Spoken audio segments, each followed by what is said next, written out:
everyone. I am the storyteller, and I am here to help you today.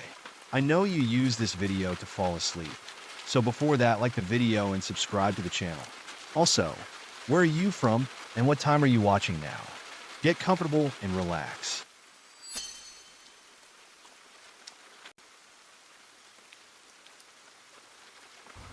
In the heart of the Arctic tundra, a lone photographer named Michael trekked across the icy landscape for what he hoped would be the photo opportunity of a lifetime.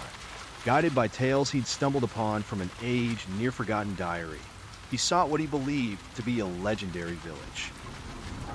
As the sun hovered low beyond the horizon, perpetually indecisive about diving into a polar night, Michael's heart leaped at the sight that lay ahead, a village ensnared in an eternal frost. It was like walking into a forgotten painting. Houses softly cloaked in snow, icicles glimmering in the soft pastel light. Most haunting of all, the villagers frozen in time, mid-step, mid-action. Michael's breath fogged in the air as he moved cautiously towards the main square. One house seemed to draw him closer. Its door, invitingly ajar, creaked as he pushed it wider to step inside. The interior was a relic of the past, an old wooden table set for a meal that would never be eaten. Chairs turned as though their occupants had simply vanished mid-conversation. Wrapped around the beams of the house, frost crystals formed intricate patterns that sparkled with an unnatural glow.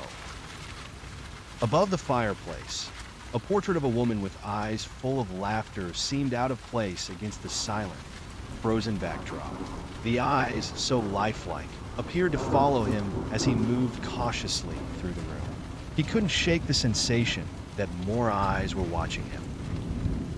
Outside, he circled the town square, clicking away at the haunting beauty of it all. The figures surrounding him were meticulously preserved.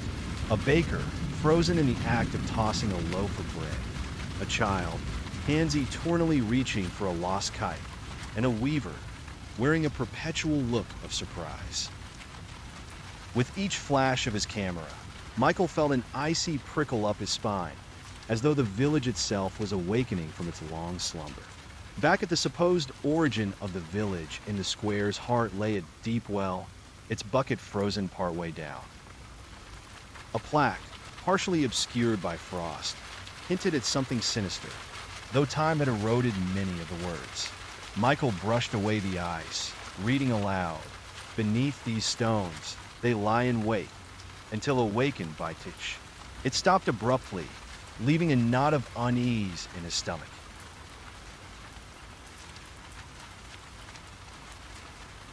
Around him, in his peripherals, he thought he spied slight movements. Eyelashes batting, fingers twitching ever so slightly, reacting as if his presence had indeed stirred something deeper, something forgotten. An urgency seized him. Michael spun quickly away from the square, determined to leave the marooned village behind, thinking he might return with others to unravel the mysteries it hid. Yet every path led him back to that central square, each entrance becoming an exit, and each exit merely a new entrance. An eternal maze pinned by the frost itself. Panic threatened to claim him. The temperature seemed to drop further, biting into him more desperately than any natural cold. And all around, those eyes, so seemingly aware and knowing, watched silently. As dusk blended into night, the horizon's glow faded, absorbing the light completely, as if the world had blinked once, shutting away any remembrance of day warmth. Michael's breath came hot and ragged now, hands trembling, camera heavy like stone in his grasp. Through the lens, he caught a glimpse of what he wished to ignore. The heads of the frozen figures were now subtly tilted in unison toward him, expression somewhere between pleadings and condemnation. Realization dawned hard and final. He was not the observer. He was the subject to be captured within this realm of the untouched winter. Resolute, the photographer embraced what the village whispered for centuries. It was not villain nor victim, but witness to the folly of those catching a fleeting moment. The story begins with a chilling breeze sweeping through the frozen streets. It's been 3 days since Arian disappeared. His family filed a report, but the search turned up nothing. The town is uneasy, whispers of strange events spreading like wildfire. Arian's best friend, Zion, is determined to uncover the truth. He remembers Arian mentioning something strange in his room before vanishing. With no other leads, Zion decides to visit Arian's house to search for clues. Inside Arian's room, everything seems normal at first, but then Zion notices the mirror on the wardrobe. The surface is fogged up, just as Arian had described. Zion wipes it with his sleeve, and the room suddenly grows icy cold. The mirror begins to shimmer, and faint words appear. He's here. Zion stumbles back, fear gripping him. Gathering courage, he leans closer to the mirror. For a brief moment, Arian's terrified face stares back at him, then vanishes. Determined to find answers, Zion remembers the last place Arian visited before disappearing, an abandoned playground on the edge of town. Zion sets out into the cold night, his breath visible in the icy air. The streets are eerily quiet, the dim streetlights casting long shadows. As Zion approaches the playground, he spots something odd, a motionless figure standing in the snow. His heart pounds as he gets closer. It's not a person, it's a mannequin dressed in Arian's clothes. Its head is tilted slightly, as if watching him. A folded note is pinned to its chest. Zion's hands tremble as he unfolds the note. The note reads, "IT knows you're here." Before Zion can react, he hears footsteps crunching in the snow behind him. He spins around, but no one's there. The sound grows louder, circling him, yet the snow remains untouched. Suddenly, Zion feels a hand on his shoulder. He whirls around, but no one is there. The playground falls silent again, an eerie stillness hanging in the air. As Zion turns to leave, he notices a faint glow beneath the snow. He brushes the snow aside, revealing a small, old-fashioned key. Etched into the key is a single word, "Follow." Zion stares at the key, his breath visible in the cold air. In the distance, faint laughter echoes through the night, sending a chill down his spine. What has he uncovered? Zion clutches the mysterious key he found at the playground. The word "follow" etched into its surface keeps playing in his mind. The laughter in the distance fades, replaced by an unnatural silence. Zion feels compelled to uncover what the key unlocks. He decides to visit the town's library, hoping to find records about Arian's disappearance or clues about the key. Inside, the air is heavy with dust, and the dim lighting casts eerie shadows on the walls. As Zion flips through old newspapers, he finds a peculiar headline from years ago: "Local boy missing near abandoned playground." The boy was never found, and the case was closed without explanation. Beneath the article is a photo of a boy holding a key identical to the one Zion found. His heart races. The librarian, an older man with sharp eyes, suddenly appears behind him. "You shouldn't dig too deep," the man warns. Ignoring the warning, Zion examines the photo closer. He notices an address scribbled faintly on the back. It leads to an old farmhouse just outside town. Determined, he decides to visit the location. Night falls as Zion reaches the farmhouse. The structure looks abandoned, its windows shattered and walls covered in vines. The key in Zion's hand seems to grow colder as he approaches the door. The key fits perfectly into the lock. As the door creaks open, Zion steps into darkness. A faint humming sound echoes through the house, growing louder with every step. He feels like he's being watched. In the center of the room, Zion finds a large chest, its surface covered in strange carvings. The humming grows louder as he kneels to unlock it. His hands tremble as he turns the key. The chest springs open, releasing a gust of freezing air. Inside, Zion finds a journal with Arian's name on it. The pages are filled with frantic scribbles about the mirror, the village, and the maze. As Zion reads, the humming stops abruptly. The room plunges into silence. A shadow moves in the corner of his eye. He turns, but there's nothing there. just the faint sound of footsteps above him. Zion grips the journal tightly as he climbs the staircase, each creak amplifying the tension.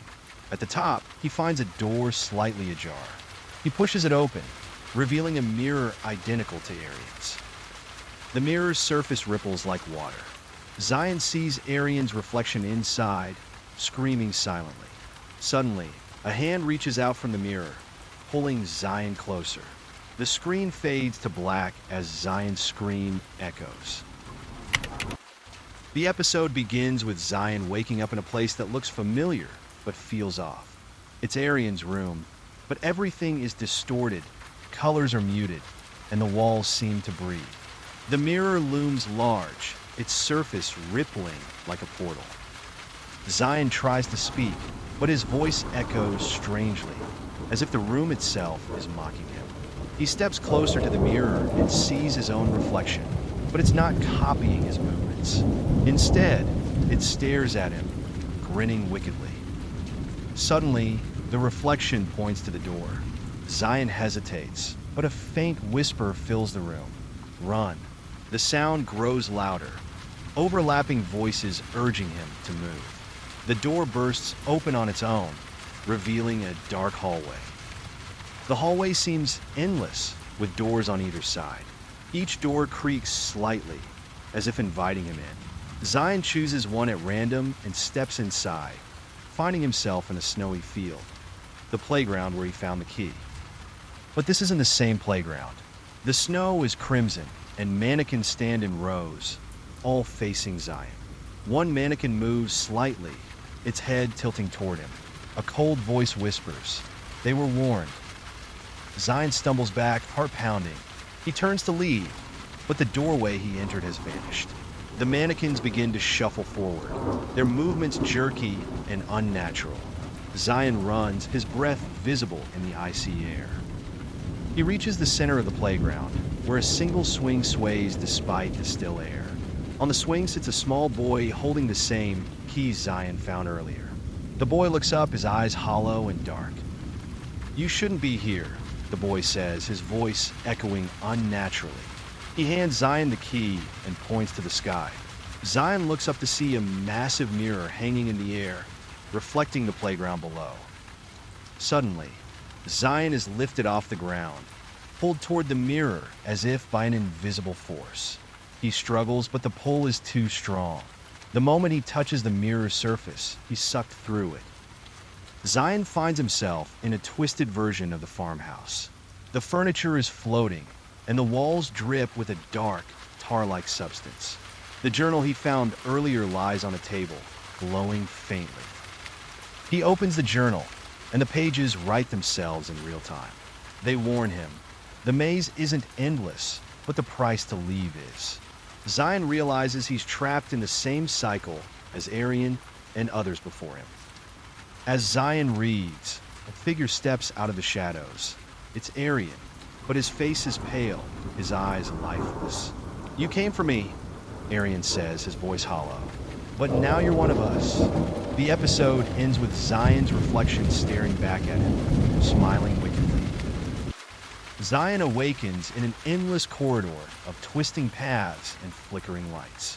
The maze feels alive, shifting its walls with every step he takes. Echoes of distant footsteps follow him, though he knows he's alone. He clutches the journal tightly, flipping through its pages.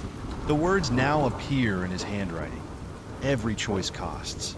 Don't turn back. Zion feels a chill run down his spine as he senses the walls closing in. Suddenly, the reflection points to the door.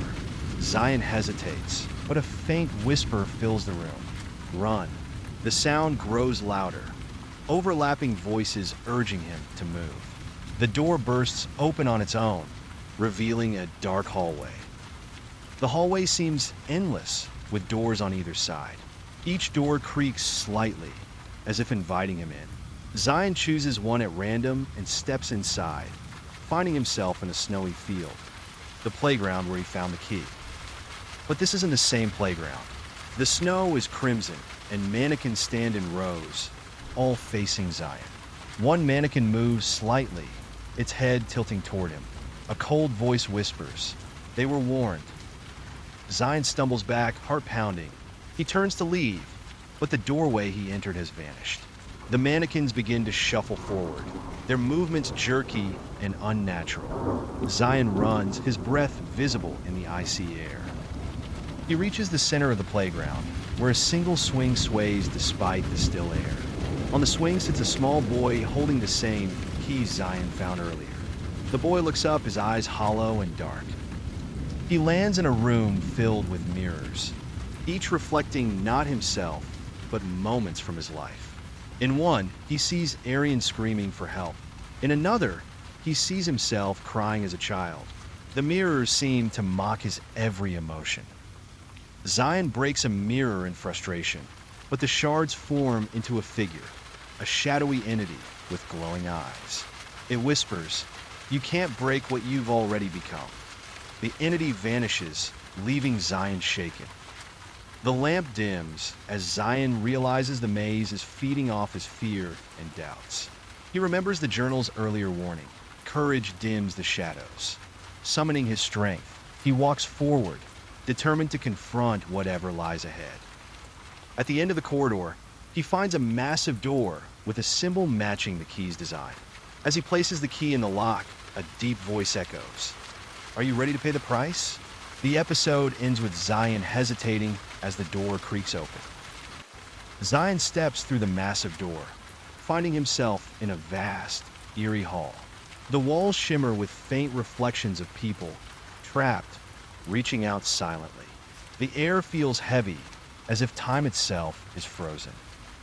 At the center of the hall stands a throne carved from dark stone. Seated upon it is the keeper, a shadowy figure cloaked in flowing black mist.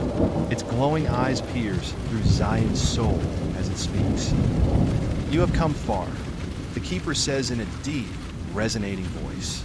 "Few make it this far, but every step forward has its price." The journal in Zion's hand begins to burn, and the keeper gestures for him to drop it. Reluctantly, Zion lets the journal fall. It disintegrates into ash before hitting the ground. The keeper rises, towering over Zion, and points to the mirrors lining the hall. Each mirror holds a story. One is your salvation, the others are your undoing. Zion stares at the countless mirrors, their surfaces rippling like water. He sees faint images, some of Arian, others of strangers screaming in terror. The keeper steps closer. Choose wisely, but beware, every choice binds you further. The room grows colder as Zion approaches the mirrors. In one, he sees Arian trapped, banging on the glass. In another, he sees himself walking away from the maze, unharmed. The third mirror shows a horrifying figure pulling him in. "What's the price?" Zion demands, his voice trembling. The keeper chuckles darkly. "Your freedom, your memories, or your soul.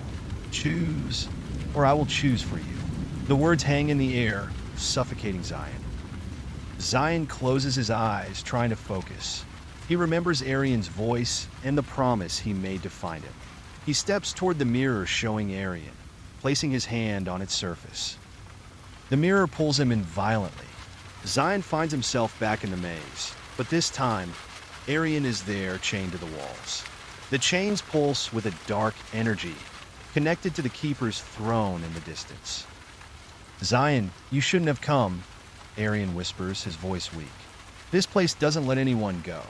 The keeper feeds on us, our fears, our hopes." Zion vows to free him, no matter the cost.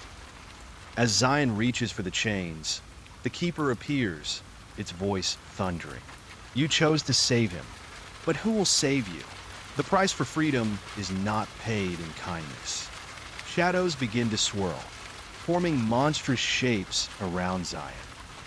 The episode ends with Zion gripping the chains, pulling against the keeper's power as the shadows close in. Arian screams, "It's a trap," just as the screen fades to black, leaving viewers on edge for what comes next. Zion and Arian stand in the desolate field, their breaths visible in the cold air. The pulsing symbols on their wrists grow brighter, casting an eerie glow. "What does this mean?" Arian whispers. The keeper isn't gone, Zion replies. It said the price remains unpaid. We didn't destroy it, we only weakened it. The sky above them darkens, swirling with shadows. Suddenly, the ground beneath them splits open, revealing a chasm filled with glowing mist. From the depths, a voice emerges, not the keepers, but something ancient and commanding. You have broken the maze, freed its captives, but no escape is without cost, the voice declares. The symbols on their wrists burn, sending waves of pain through their bodies. Zion grits his teeth. We've paid enough. We faced the tests. We destroyed the maze. Let us go. The voice laughs coldly. The maze is eternal, as is its death. A life must be given to seal the balance. Arian looks at Zion, his face pale. It's me, isn't it? I'm the reason you entered the maze. I should have stayed behind. Zion shakes his head fiercely. No, we're not doing this. There has to be another way. The glowing mist rises, forming a massive figure made of shifting light and shadow. There is no other way, it intones. Choose, or I will choose for you. The chasm begins to close, its edges crumbling. Zion looks around desperately. Then he remembers the journal's final passage. True freedom comes from sacrifice, but it must be freely given. Zion steps forward. Take me, he says, his voice steady. Arian grabs his arm, shouting, no, we'll find another way. Zion shakes his head. This is the way. I started this, and I'll finish it. The glowing figure pauses. A willing sacrifice, it murmurs. The symbols on Zion's wrist flare brightly as the figure extends its hand toward him.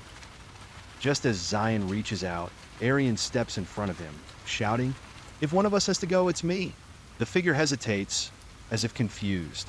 The glowing symbols on both their wrists dim slightly. The figure's voice softens. Together, you defy the maze. Together, you offer yourselves. The balance is restored. The chasm closes, and the glowing figure dissolves into light.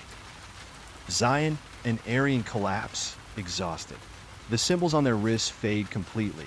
The field is silent, peaceful, as sunlight breaks through the dark clouds. They sit in stunned silence, realizing they are truly free. We did it, Arian whispers. Zion nods, tears streaming down his face.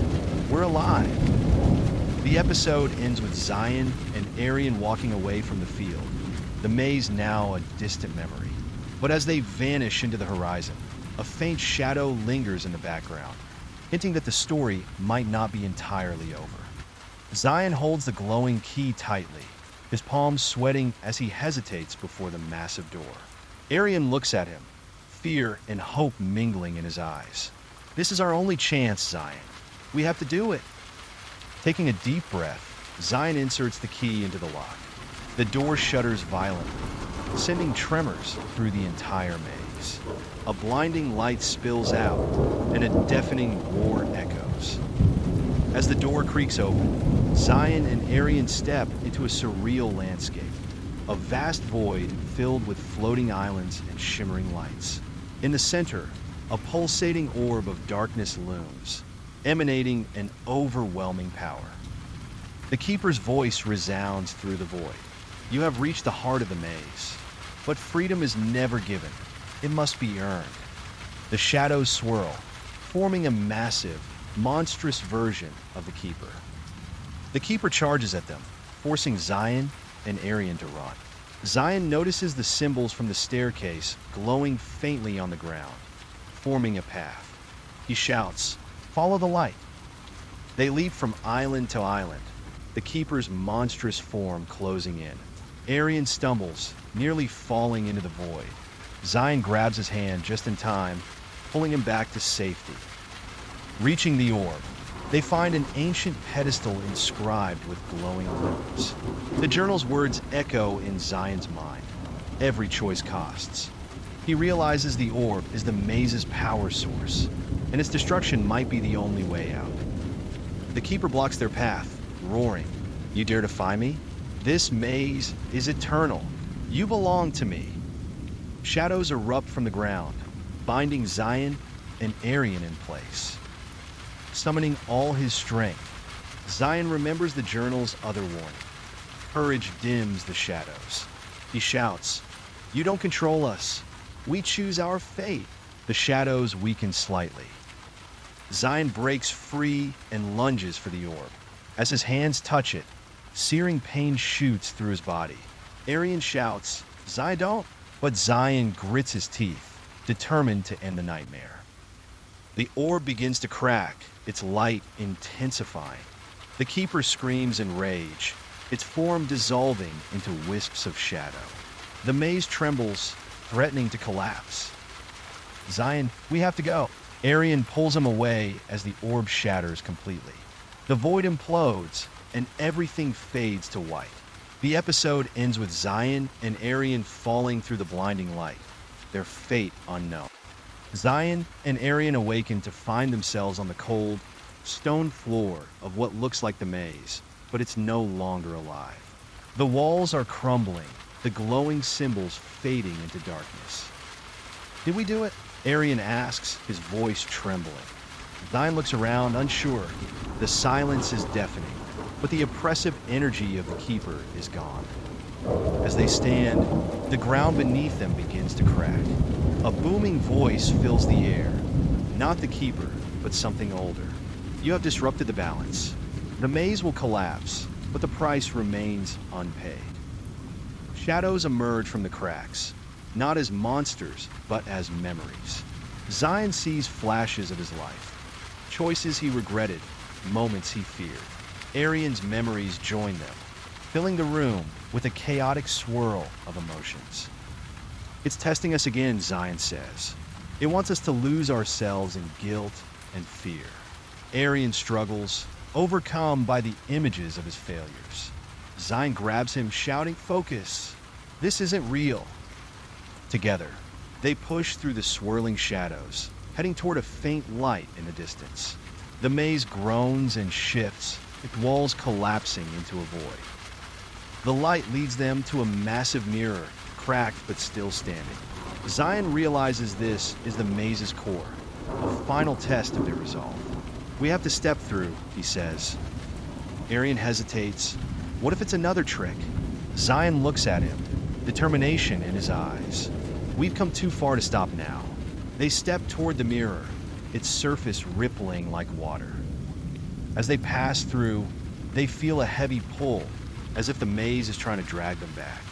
Zion yells, "Keep moving." The mirror shatters behind them, sealing their escape. They find themselves in a desolate field under a dark sky. The maze is gone, but its mark remains, a faint, glowing symbol on their wrists. "We're out," Arian says, his voice filled with disbelief. But Zion feels uneasy. The keeper's words echo in his mind. The price remains unpaid. The ground trembles, and a shadowy figure appears in the distance. It's smaller, weaker, but unmistakably the keeper. "You cannot escape the price," it whispers, fading into the wind. The episode ends with Zion and Arian standing in the field, unsure of what comes next, as the faint glow on their wrists begins to pulse ominously. Zion and Arian stand in the desolate field, their breaths visible in the cold air. The pulsing symbols on their wrists grow brighter, casting an eerie glow. "What does this mean?" Arian whispers. "The keeper isn't gone," Zion replies. "It said the price remains unpaid. We didn't destroy it, we only weakened it." The sky above them darkens, swirling with shadows. Suddenly, the ground beneath them splits open, revealing a chasm filled with glowing mist. From the depths, a voice emerges, not the keeper's, but something ancient and commanding. "You have broken the maze, freed its captives, but no escape is without cost," the voice declares. The symbols on their wrists burn, sending waves of pain through their bodies. Zion grits his teeth. "We've paid enough. We faced the tests. We destroyed the maze. Let us go." The voice laughs coldly. "The maze is eternal, as is its death. A life must be given to seal the balance." Arian looks at Zion, his face pale. It's me, isn't it? I'm the reason you entered the maze. I should have stayed behind. Zion shakes his head fiercely. No, we're not doing this. There has to be another way. The glowing mist rises, forming a massive figure made of shifting light and shadow. There is no other way, it intones. Choose, or I will choose for you. The chasm begins to close, its edges crumbling. Zion looks around desperately. Then he remembers the journal's final passage. True freedom comes from sacrifice, but it must be freely given. Zion steps forward. Take me, he says, his voice steady. Arian grabs his arm, shouting, No, we'll find another way. Zion shakes his head. This is the way. I started this, and I'll finish it. The glowing figure pauses. A willing sacrifice, it murmurs.